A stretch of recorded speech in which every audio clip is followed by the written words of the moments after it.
இறையேசுவில் பிரியமானவர்களே, உயிர்த்த இயேசுவோடு 40 நாட்கள் என்ற தலைப்பில் உங்களை சந்திப்பதில் நாங்கள் பெருமகிழ்ச்சி அடைகிறோம். இன்று ஆண்டவர் நேற்றைய நாளின் தொடர்ச்சியை குறித்து ஆண்டவர் பேசிக் கொண்டிருக்கிறார்.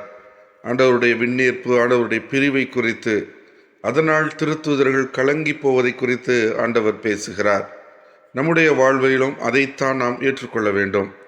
இயேசு உடன் இருக்கிறார் என்ற உணர்வோடு, இயேசு விண்ணேற்றம் அடைந்தாலும் இது துணையாளராம் தூய ஆவியானவர் நமக்குள் இருக்கிறார், நம்மை வழிநடத்த அவர் துணையாக இருக்கிறார் என்ற உணர்வோடு நாம் பயணிக்க ஆண்டவர் இந்த நாளிலே நமக்கு கற்றுக் கொடுக்கிறார்.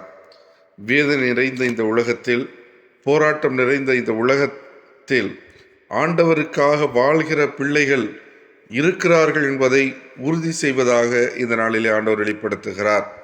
இந்த நாளில் இந்த உலகம் கொண்டிருக்கிற புரிதலையும், தூய ஆவியானவர் கற்றுக் கொடுக்க போகிற புரிதலையும் ஆண்டவர் கற்றுக் கொடுக்கிறார்.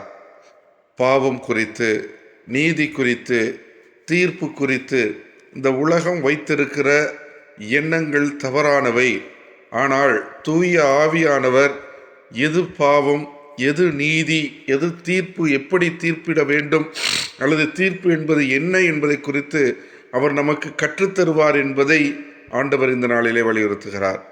ஆம் பிரியமானவர்களே, தூய ஆவியானவரை குறித்து, தூய ஆவியின் செயல்பாடுகளை குறித்து ஆண்டவர் இந்த நாளிலே வெளிப்படுத்துகிறார். தூய ஆவியின் கனியை நமக்குள்ளே அவர் கொடுக்கிறார். தூய ஆவியின் கனிகளை திருமுழுக்கு வழியாக நாம் பெற்றுக்கொண்டிருக்கிறோம். அவருடைய அபிஷேகத்தின் வழியாய் பெற்றுக்கொண்டிருக்கிறோம். அந்த பெற்றுக்கொண்ட அந்த கனியை கொடுப்பதற்கு உதவி செய்கிறவர், தூண்டுகிறவர் துணையாளர்.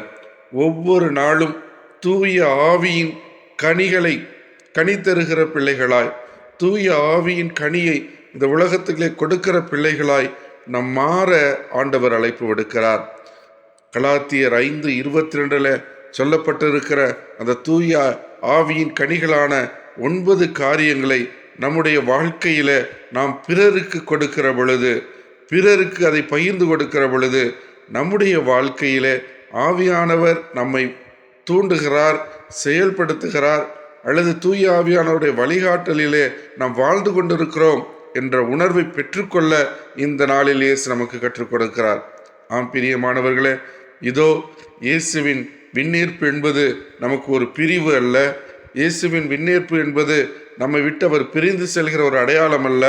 மாறாக தூய ஆவியானவரோடு இணைந்து நம்மை ஊக்கப்படுத்துகிற, சாட்சியாய் வாழ்வதற்கு பண்படுத்துகிற, கனிகளை கொடுத்து கனி கொடுக்கிற பிள்ளைகளாய் மாறுகிற பிள்ளைகளாய் உருவாக்குவதற்கு ஆண்டவர் நம்மை பயன்படுத்துகிறார்.